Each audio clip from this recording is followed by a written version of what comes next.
So,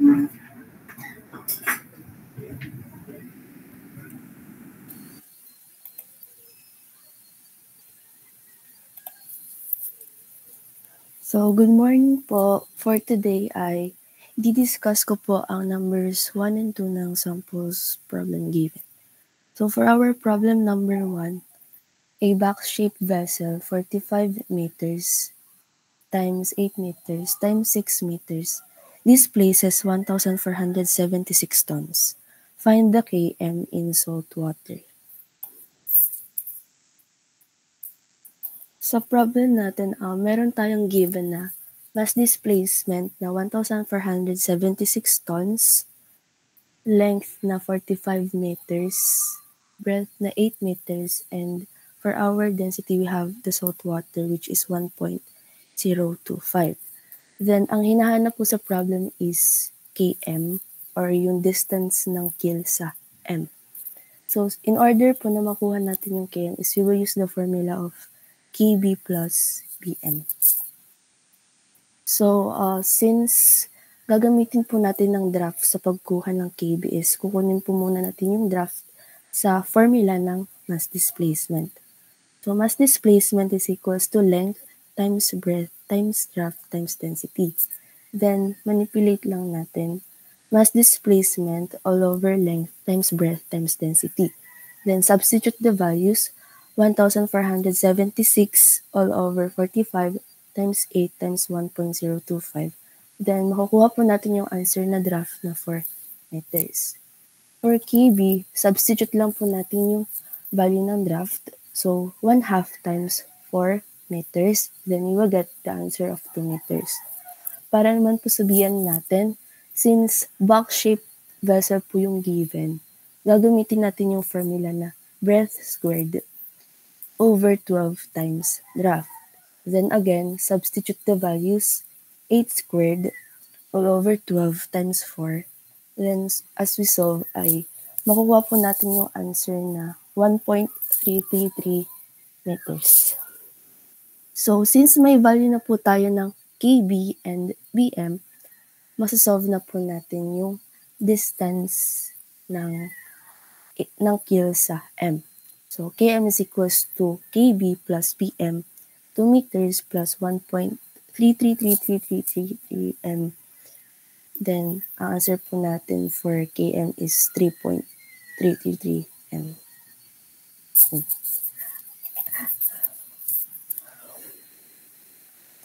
For our problem number 2, a box-shaped barge is 52 meters times 20 meters times 12 meters floating at saltwater draft 7.922 meters. Kg is equals to 8 meters. Find km in water with relative density of 1.015. In this problem naman po ay meron tayong length na 52 meters, breadth na 20 meters, o draft na 7.922 meters, o density na 1.025 ng salt water, then our relative density is 1.015. Tulad din po sa first problem is km din po yung hinahanap natin. So, ang una naman po nating hahanapin dito is the new draft. So, gagamitin natin yung formula na new draft over old density is equals to old draft over new density. Then, manipulate lang natin yung formula. New draft is equals to old draft times old density over new density. Then, substitute the values 1.025 times 7.922 meters divided by 1.015. Then, you will get the answer of new draft na 8 meters. For kb naman, 1/2 times draft. Then again, substitute the new draft 1/2 times 8 meters. Then, ang kb po natin ay 4 meters. For our bm naman, box-shaped ulit siya. So, ang formula ulit na gagamitin natin is breadth squared over 12 draft. Then, substitute the values 20 squared over 12 times 8. Then, ang ating bm ay 4.167 m. Then sa pagkuha ng km, kb plus bm, so 4n plus 4.167 meters. Then makuha po natin yung answer na km is equals to 8.167 meters po. Yun lang po. Thank you po. Okay, thank you, Jamila. So, correct naman po ang sagot. So, shall we proceed to ano yung sunod? Si Sagin. Nakita na po ang screen. Good morning po. Problem number 3. A ship has displacement 2,000 tons and kg na 4 meters. She loads 1.5 tons of cargo with kg of 6 meters, 3.5 tons of cargo with kg of 5 meters, and 1.520 tons of bunker with kg of 1 meters. She then discharged 2,000 tons of cargo with kg of 2.5 meters and consumed 900 tons of oil fuel with kg of 0.5 meters during the voyage. Find the final kg on arrival at the port of destination. Excuse me, pwede pa-zoom in ng ano? Ay, sorry. Okay, thank you. May given po tayo na 2,000 tons na may kg na 4 meters. Tapos po may binanggit din pong load. Tapos may binanggit pong discharge. So, input lang po natin sa table na dito po ay may displacement tsaka po kg na which is yun po ay center of gravity. Tapos po yung moment. Pag sa pagkuha po ng moment, i-multiply lang po natin yung displacement tapos po yung center of gravity. So, bali makukuha po natin ito. Ano pong moment. Tapos ito total lang po natin tong displacement na makukuha po natin yung 5,620. Tapos ito total din lang po natin yung moment na ito-total lang din po natin tong moment na may makukuha po tayong 30,570. So sa hinahanap nga po yung final kg. So pagkuha po ng final kg, may formula po tayong final moment over sa final displacement. So ang final kg po natin ay 3,570 over sa 5,620 na may kg na 5.440. Sa problem number 4 naman po, a ship has a light displacement of 2 tons with kg of 3.6 meters. She loads 2.5 tons of cargo with kg of 5 meters and 300 tons of bunker with kg of 3 meters. The GM is then found to be 0.15 meters. Find the GM with the bunkers empty. Dito naman po, una po nating hahanapin yung final kg ng boat with bunkers at saka po without bunkers. So, una po yung with bunkers. Bali, yun po, i-input lang din po natin sa table. Yun, meron po tayong displacement na 2,000 to 5 at 300. At meron po tayong center of gravity na 3.6, 5 at 3. So, bali, multiply lang po yung displacement sa center of gravity. At lalabas po yung moment. Then, ito total lang po natin uli yung displacement at ang moment. Tapos, ang lumabas sa displacement ay 4.8. Sa moment naman ay 20,600. Bali, hanapin natin yung kg. Na ang formula ay final moment at final displacement over final displacement. Bali, 20,600 over 4.8 is equal sa 4.29. Yan po yung with bunker. So, without bunkers naman, tatanggalin lang natin yung given na bunkers na 300 na may kg na may 3. So, bari, ang ating displacement lang ay 2,000 tsaka 2.5, tas ang center of gravity ay 3.6 at 5. Bali, yun lang po, total lang po ulit yung displacement at moment. Lalabas po yung 19,700 tas 4.5. Ganun din po ulit ang formula ng final kg, final moment over final displacement. Bale, 19,700 over 4.5. Lalabas po yung final kg na 4.3778.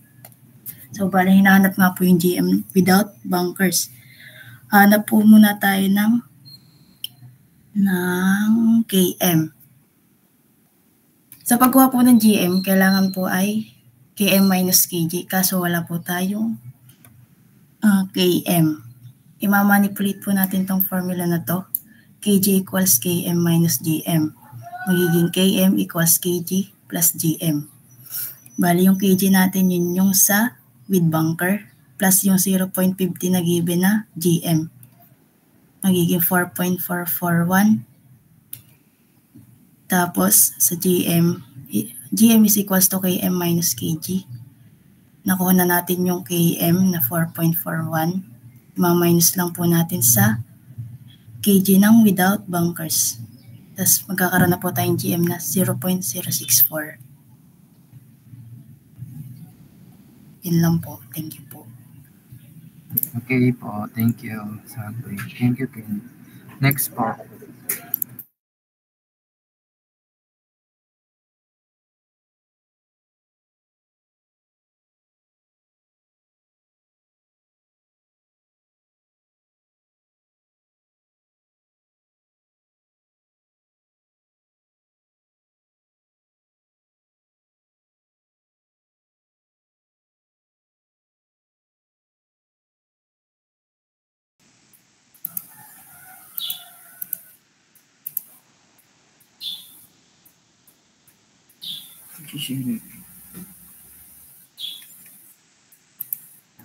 Okay na.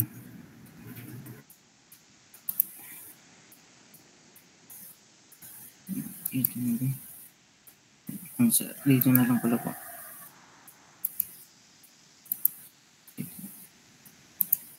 Wait lang, sir.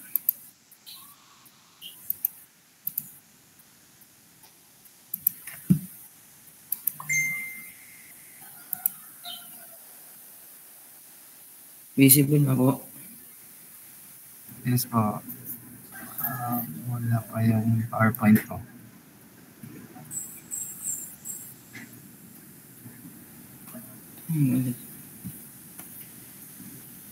Yan, ang napupunta po sa akin na problem is problem number 6. A ship of 3,500 tons. Wala akong screen pala. Walang screen. I mean, wala yung slide.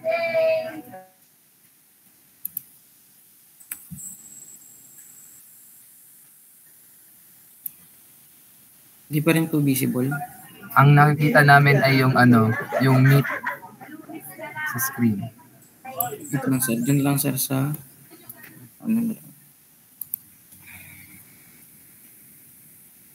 ito nga.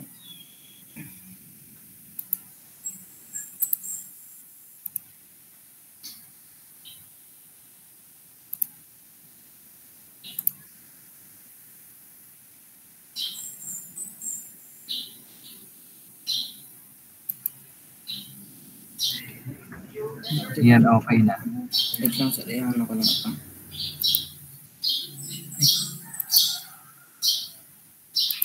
Hindi ko masyadong kita.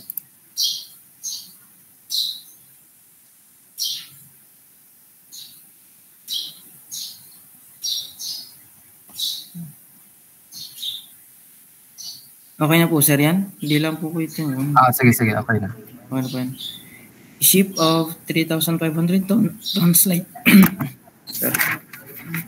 Ship of 3,500 tons light displacement and a light kg of 6.4 meter has to load 9,600 tons of cargo. The kg of the lower hold is 4.5 meter and that of the twin deck is 9 meter. The load km is 6.2 meter and when loading is completed, the righting moment at 6 degrees of heel is required to be 425 tons meter. Calculate the amount of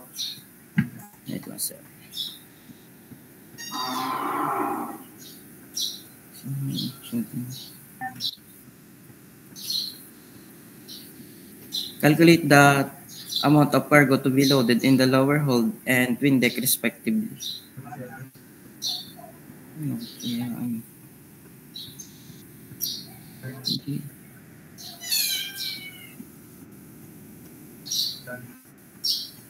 Hit nga, sir.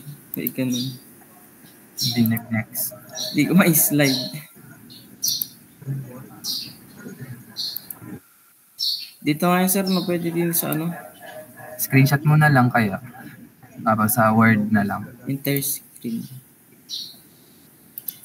Arit, sira na.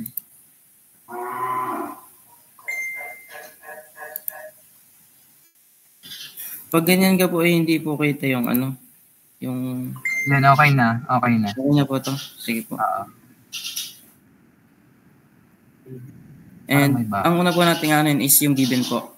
May given po na 3,500 tons in 6.4 na in center of gravity of 6.4 meter. And meron din po na 9,600 tons of cargo in the center of gravity is 9.9 meter.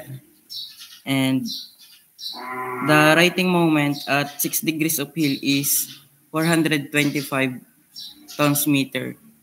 Yan po. Then, ang una po natin gagawin is, ano po natin yung list ng displacement. Sa 3,500 tons po is meron pong kg na 6.4 meter. And to find the moment po is pag multiply po lang natin itong dalawa, ang makuha po ay 22,400 tons. And dito naman po sa lower hold is yun po yung hinahanap. Tapos po sa lower hold is may given po na 4.5 meter na kg. Then pag multiply din lang po natin yan, then ang makuha po ay 4.5x. Ito po yung x is yung hinahanap po na cargo to be loaded. Then dito naman po sa twin deck is 9,600 tons. Tapos ito po yung x na ito, yun po ito yung hinahanap na cargo to be loaded in the twin deck. Then may given po na 9 meter na kg. Then ang moment po nun ay 86,400. Then minus 9x po. Gawa pong 9,600 times 9 is equals to 86,400 and 9 times x is equals to 9x. Then makukuha na po natin yung summation of weight and summation of moment. Then to find the GM naman po, we use the formula of the righting moment is equals to weight times GC. Yung GC po yun is yun yung tinatawag na righting arm. And ang formula po nun ay GM sin hill. And proceed po sa formula. Righting moment is equals to weight times GM sin hill. And ito na po yung pinaka-punang formula. GM is equals to righting moment all over weight times sin hill. Then substitute lang po yung given. Yung given po na righting moment na 425 tons meter. And all over 13,100. Sala lang po yan. 13,100 tons times sin 6 degrees. And may makukuha po tayo na GM na 0.310374 meter. And after po natin makuha ang GM, we need to find the kg po to find the cargo to be loaded in the lower hold and twin deck. And ano po ang formula ng pagkuha ng kg. Bago po makuha ang kg, ang formula po ng GM is GM is equals to Km minus kg. And to manipulate po ito is kg is equals to Km minus GM. And substitute lang po yung value ng Km tsaka ng GM na nakuha ng GM kanina. And makuha po natin 5.88963 meter ang value po ng final kg. Then sa pagkuha naman po ng ng cargo to be loaded in the lower hold and twin deck, we use the formula of kg is equals to summation of moment all over summation of weight. Then in this scenario, we use the ship sold to compute the cargo amount to be loaded in the lower hold in the twin deck. Yun po, ilalagay lang po yung value ng kg na 5.88963 meter is equals to summation of moment na 108,800 tons minus 4.5x all over 13,100 tons. Then may makukuha na po natin yung value ng cargo amount na ilalagay po sa lower hold na 7,032.417 tons in a lower hold. Then pag nakuha na po itong value na ilalagay sa lower hold, makukuha na rin po natin yung sa twin deck. Ang gagawin lang po ay 9,600 tons minus x na yung value ng sa lower hold. Then po makukuha na po yung sa twin deck na 2,567.583 tons in a twin deck. Yun lang po. Thank you po. Okay, so the total cargo there is 9,600. Tama po ba? So meron tayong cargo to hold na ilalagay po 4.5 meters sa lower hold. So meaning pag nakuha yung value ng x, isasubtract lang po natin sa 9,600. but the displacement of the ship is 3,500 light displacement. Okay, so walang question doon. So, inuulit ko lang po siya kasi part po siya ng intact stability natin right after we have our dynamical stability. Babalik tayo dito and then yun, since na-discuss na natin to sa ship hydro, so no need ko na tong i-discuss ulit. So nagre-refresh lang po tayo since part lang din po ito ng ating midterm exam or sa ating quizzes. Shall we proceed po sa next? Andiyan na ba si Von? Wala pa. Sige, next na lang po.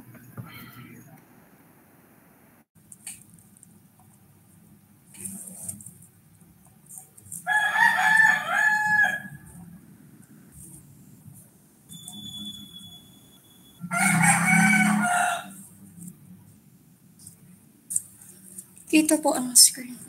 Yes, Jen. Oh, yes.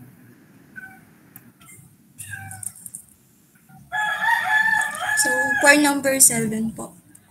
A ship arrives in port with displacement of 6,000 tons and the kg of 6 meter. She then discharges and loads the following quantities. For discharge, 1,250 tons of cargo kg of 4.5 meters, then 675 tons of cargo kg of 3.5 meters, and 420 tons of cargo kg of 9 meters. Then she loads of 980 tons of cargo kg of 425 meters, then 550 tons of cargo kg of 6 meters, then 700 tons of bunkers kg of 1 meters, then 70 tons of freshwater kg of 12 meters. During the stay in port, 30 tons of oil kg or the 1 meter are consumed. If the final km is 6.8 meter, find the GM on the departure. So, hanapin po ang GM. Bago po mahanap ang GM, kailangan po muna nating hanapin ang final kg. So, the formula of final kg is final momental over the final displacement. So, pwede din po natin makuha ang final moment ng direct na po, na hindi na po i-graph by multiplying the tons and the kg. Then, i-add po yung load. Then, ima-minus po ang discharge. Since it's consume po, ima-minus po natin yung consume all over the total of tons po.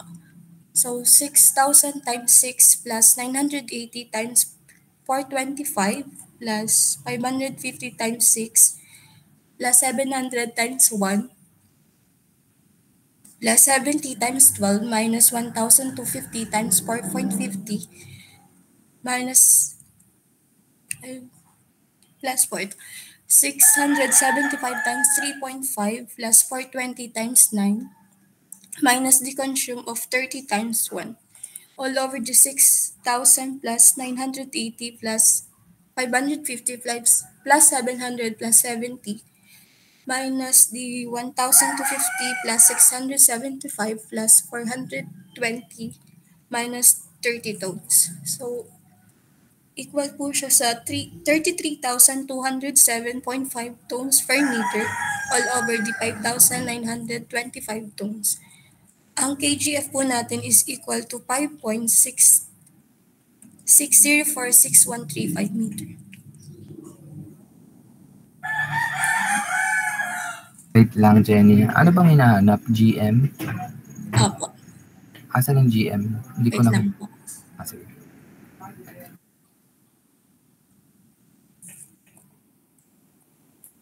So for the GM is equal to KM minus the final kg. So ang given po na KM natin is 6.8 minus the final kg na nakuha natin, which is the 5.604635 meter. So ang GM po natin ay 1.1953565 meter or the 1.195 meter. Okay, so that's the correct answer. With this type of problem, pag madami tayong discharge and load, you can use the stat shortcut po na tinuro ko sa calculator. Naalala niyo pa yun? pag ganitong type ng problem. Lalo na po pag tayo ay nasa board exam, so kailangan mabilisan. So you can make use or utilize the stat form para po doon with this type of problem. Okay? Thank you, Jenny, and thank you, Jero. And sino nang next?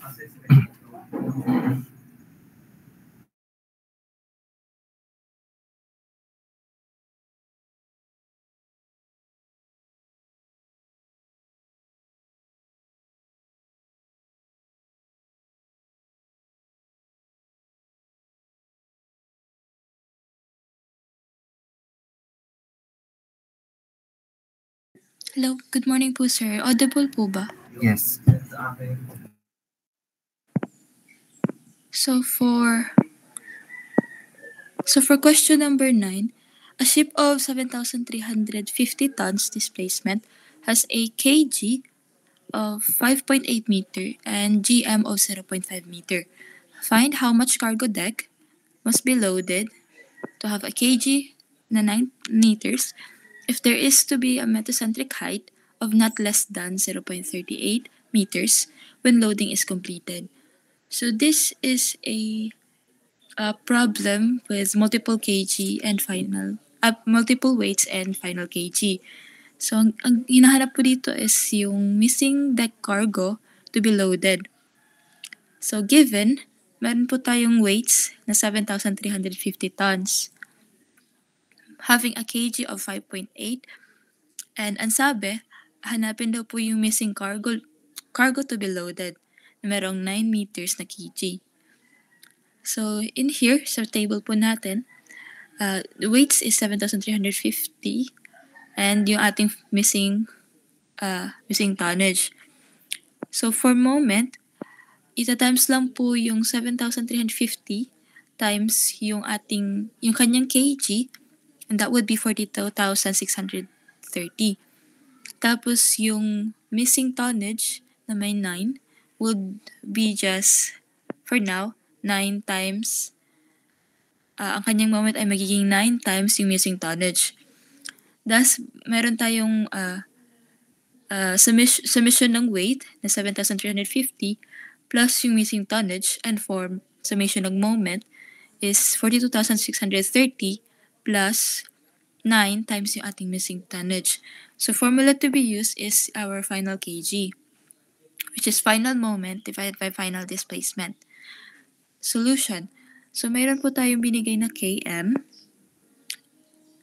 Ang hahanapin po lang natin po dito ay km muna sa kg para mahanap po natin yung kg natin. So km, given ang kg natin at ang gm na 5.8 plus 0.5 meters, thus ang km natin is 6.3 meters. Using the formula, kg is simply km minus gm. So, sa nakuha natin dito kanina, meron tayong 6.3, and then yung given na gm, which is 0.38. So 6.3 minus 0.38 is equal to summation ng moment na 42,630 plus 9 times ang missing tonnage divided by 7,350 plus yung missing tonnage. So let x be the value of the missing t and then shift solve. Makukuha po natin yung missing tonnage na 286.364 tons. Cargo to be loaded.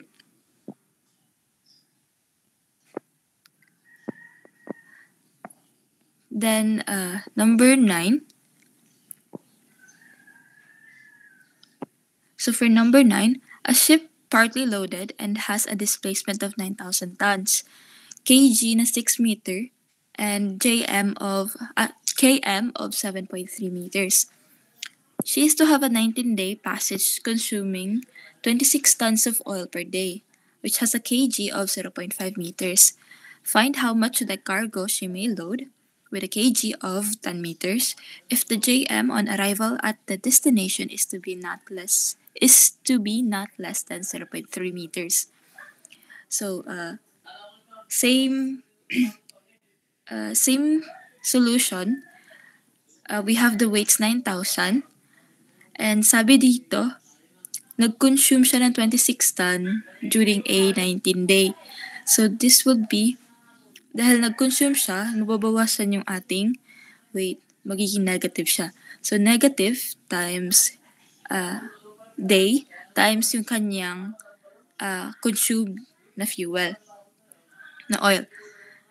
And then for the moment, that's just 9,000 times 6. So magiging 5,400. Tapos yung negative na 19 times 26 natin times 0.5. That would be negative 247. Tapos yung ating missing tonnage na mayroong 10 na kg, that would be just 1,000. So summation of weight would be 8,506 plus yung ating missing ton. For the moment naman is 53,753 plus 10 times yung ating missing tonnage. So solution, may binigay sa atin na km na 7.3 and then gm na 0.3. So using the formula for finding final kg, that would be km minus jm, which is just kg, is equal to the summation of moment divided by summation of weight. Substituting the values and shift sold, let be the value of missing t as x, and then shift sold, makukuha po natin yung missing ton, or cargo to be semi-load na 1,929.667 tons. Yun lang po. 1,000. Ano yung 1,000? Di yun, 1,010x po ata yun. Kaya nga po, sir, na ano ko lang po. Sige. Okay. Nandyan na si Von. Wala pa. Hello. So we'll proceed to the lesson. Right after this, yung ating continuation sa lesson. Last time, we have the GZ and KN.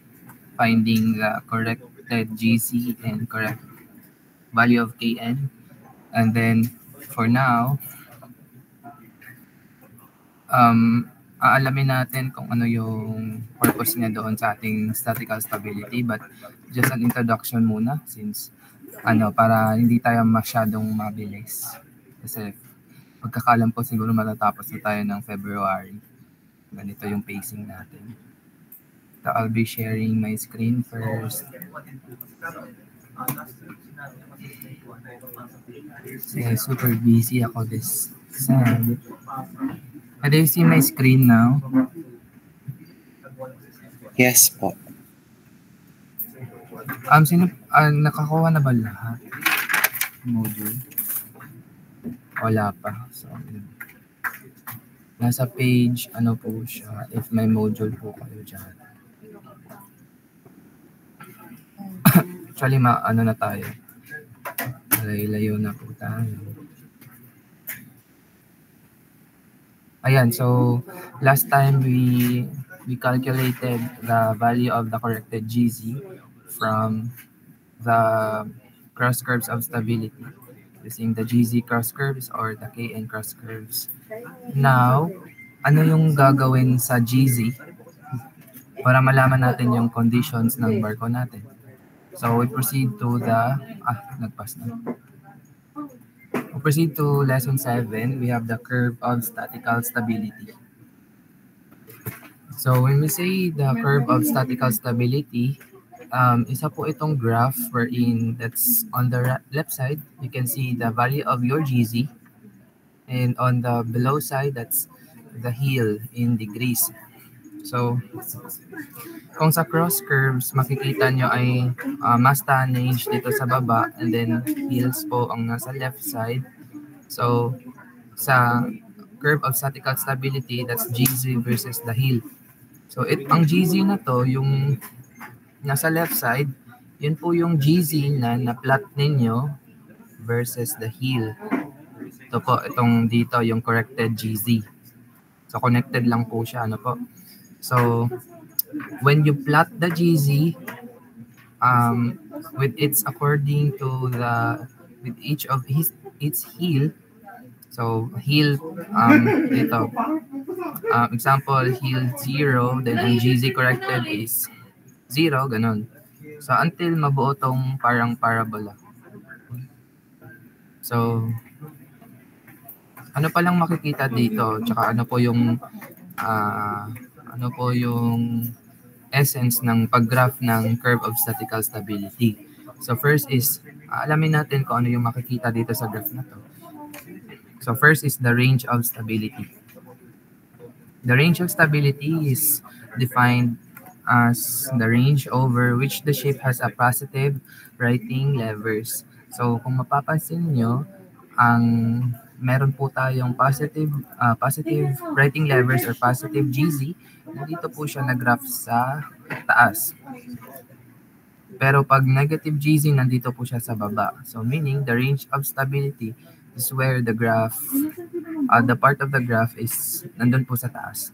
So example ito, range po siya, so meaning there is a beginning and there is an end. So starting from 0, that's positive writing lever, up until this one, that is 86 degrees. So when we say the range of stability, positive stability meaning yung GZ natin is positive. So yung ating barcode din is stable at that certain range. So stable po siya from 0 degrees up until 86 degrees of inclination. Gets po ba? Stable siya from 0 to 86 degrees. So according to the graph, doon lang po natin makikita sa graph. When we say the angle of vanishing stability, so this is the angle of the heel, which the writing lever returns to 0, or it's the angle of heel, which the sign of the writing levers changes from positive to negative. So when we say angle of vanishing stability, that's where the stability of the shape stops. So from 0 to 86 degrees, that's positive writing levers or positive stability. So after 86 degrees, magva-vanish na po yung kanyang stability, meaning at 86 degrees, it will stop to, or it will have 0 GZ, and yun po, magiging unstable na po yung ating shape. Okay? So, isa lang po siyang angle. So, 86 degrees, it will stop the stability of the shape. Naintindihan po ba the range of stability and angle of vanishing stability? Gets po? Okay. Next, we have the maximum GZ. So, maximum GZ, of course, that's the highest value of GZ na nakuha ninyo. So, it is obtained by drawing a tangent to the highest point in the curve. So, this one, the highest GZ is this point. Ito po, yung straight line. So, kung ano yung pinaka-highest curve at peak, yun po yung highest GZ. Ito po. Itong peak na to.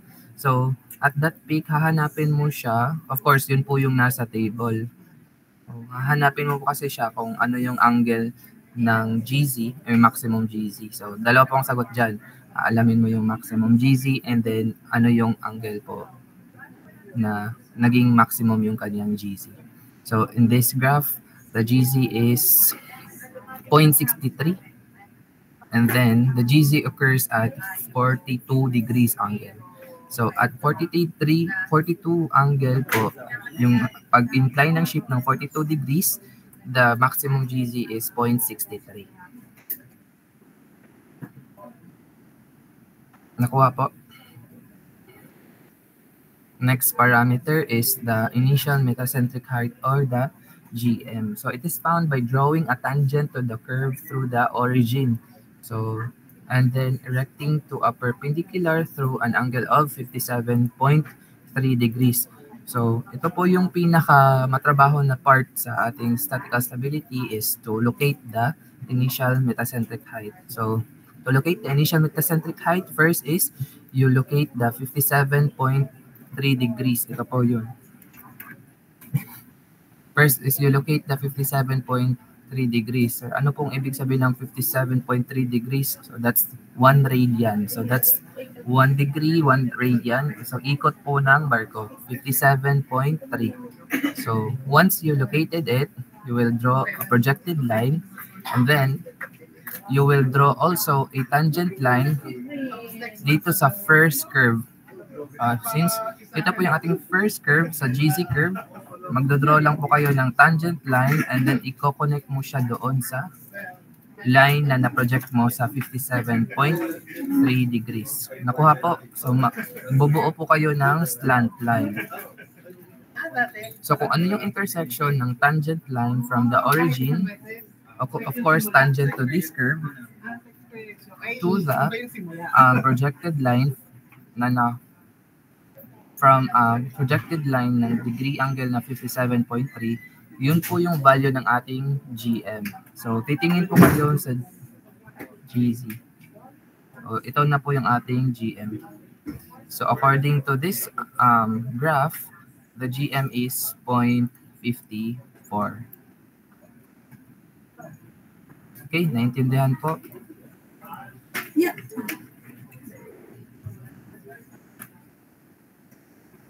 Gets?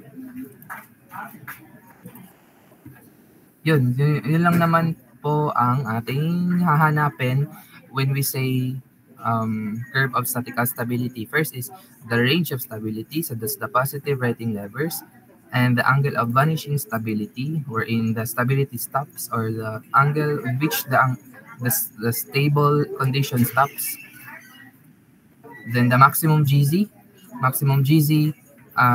with its partner na angle, and the initial metacentric height. The initial metacentric height, mag-draw ka lang ng 57.3 upwards, and then you draw a curve line, tangent line, tangent po sa curve, and then kung ano yung mag-intersect, dito po tayo titingin sa GM, dito po sa kabila. Kuha po. Not all the time that the value of your GZ is always positive lever. Positive po yung ating GZ na nakuha natin doon po sa ating KN and GZ curves. Minsan, ganito po ang mukha niya pag kayo ay nag-graph. Yan.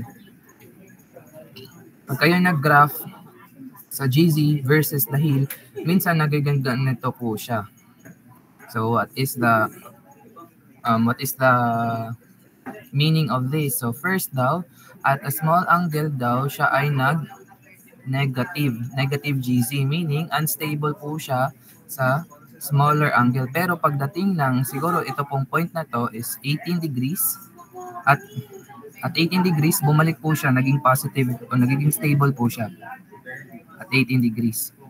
So, when the ship is a smaller angle, or 0 to 10 degrees angle, yan, unstable po siya, meaning ang GZ niya ay negative.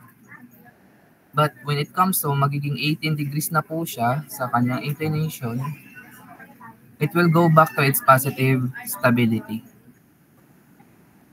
So again, not all the time that the ship is always positive, stable condition.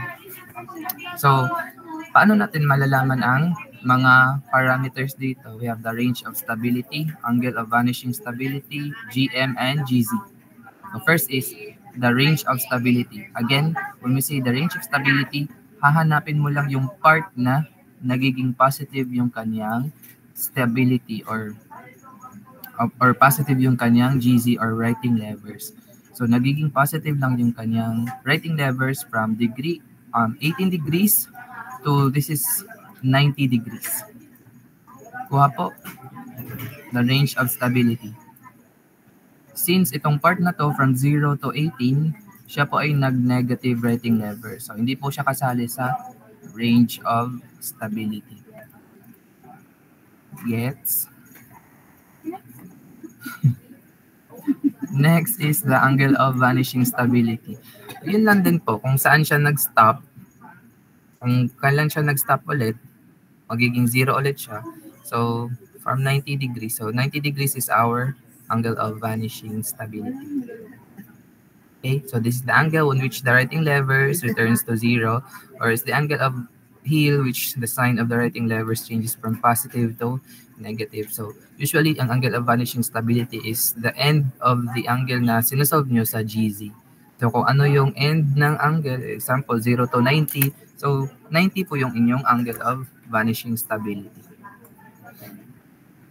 Next, the GZ. So to obtain the GZ,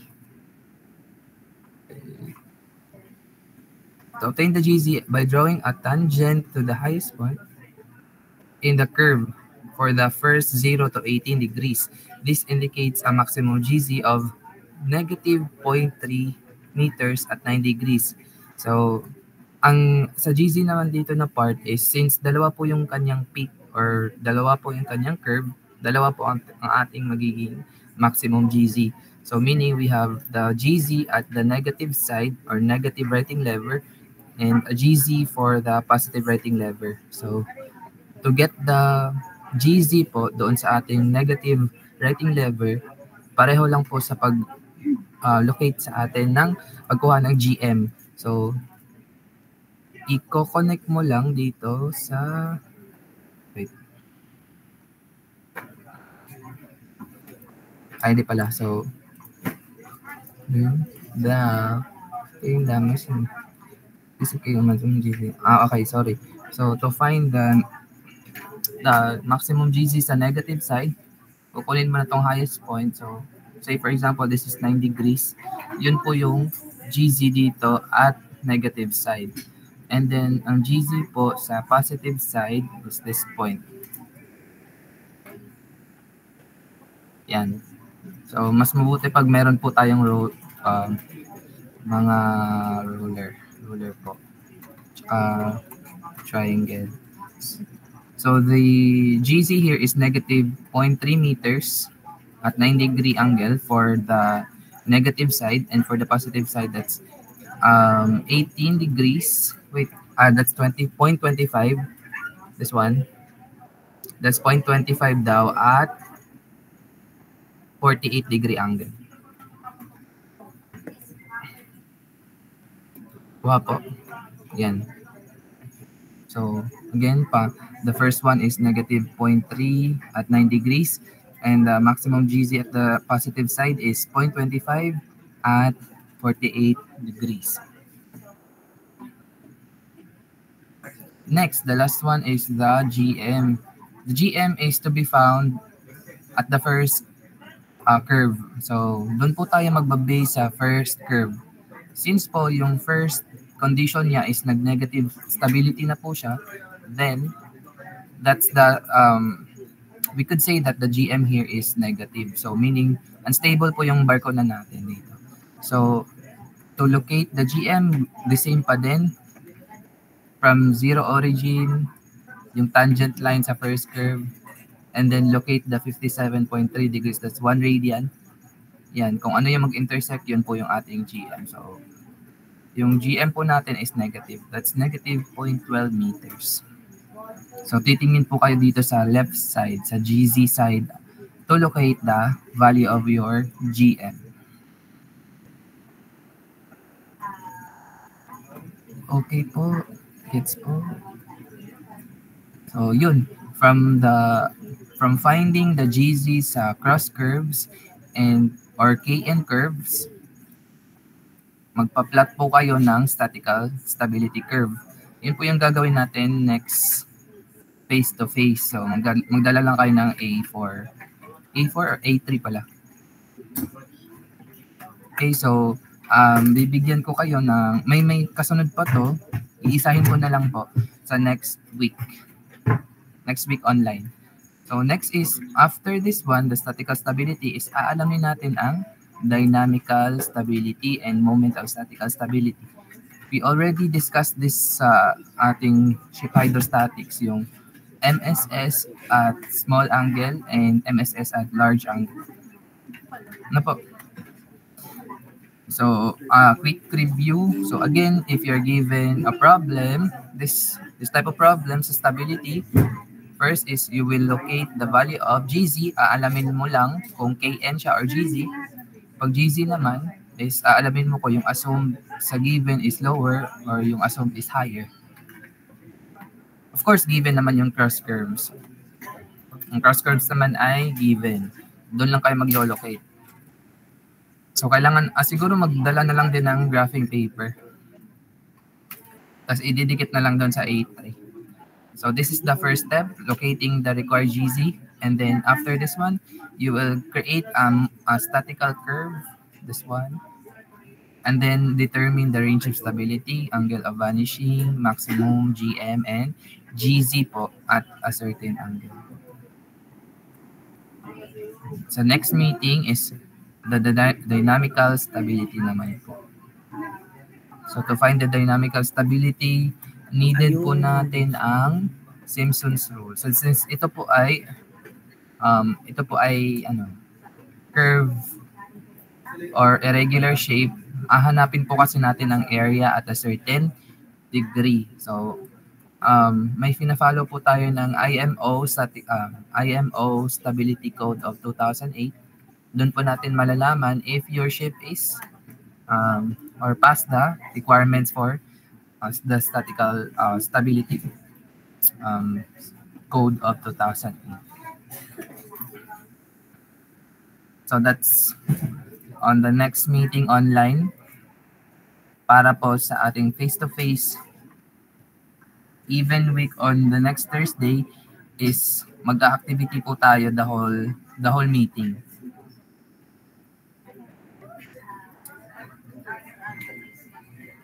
So ganito po ang mangyayari natin.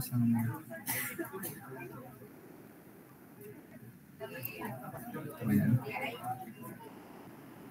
Nakaskip po yung IMO ata eh. Yan. Short lang po, overview sa mangyayari next meeting. So we have the intact stability criteria. So may mga criteria po nating aalamin ng GZ curve at a certain angle. Yun po. So if you have a statical curve, malalaman po natin ang area from 0 to 30 degrees. So again, to find the area of an irregular shape, you use the Simpson's rule. But of course, yung ordinates natin is magdedepende po sa GZ. Kung ano yung value ng GZ, yun po yung ating ordinates. O hanapin lang natin ang area dito, area ng second and area and third. And then we will determine the IMO requirements for statical stability code. So that's the next meeting. Ito po yung ating gagawin. Okay, question.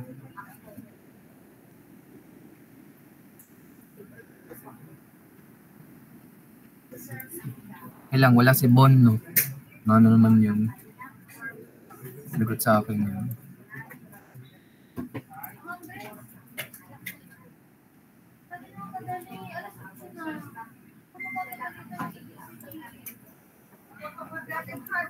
Papacheck ko pala isang kay Bon.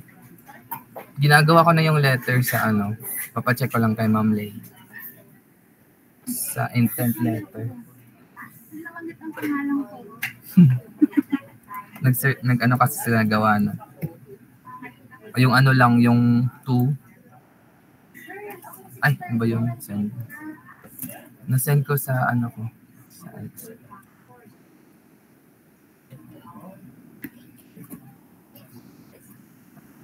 tulog pa ang mga to, sure ako.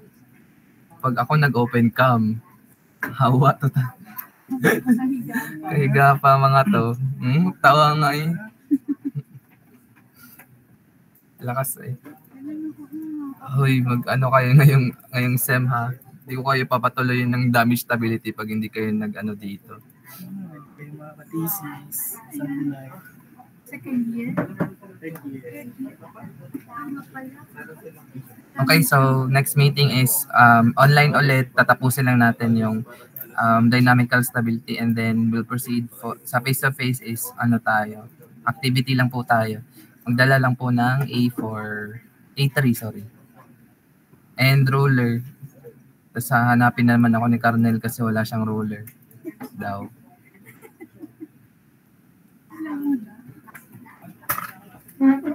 Okay po. Wala si Bon, no? Siya lang hindi nakapag-report ngayon. Lisingin yun naman. Tapos magreklamo na umabot ng removals.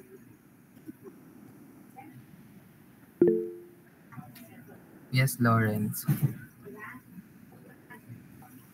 Question lang po dun sa A3. Opo. Lalagyan po ba siya ng border para po malagyan na FF? Yeah. Lalagyan naman. Teka lang. Oo, lalagyan natin. Thank you po. Sige. Wala na? May tanong pa? Practice ha. Ayoko din hindi ako natanggap ng tsaka na sulat ha. So while we are, kasya naman ata tayo sa lab 3. Lab 3 ba tayo? 40 or 44. Doon lang tayo gagawa sa ano. And then of course, handwriting ulit.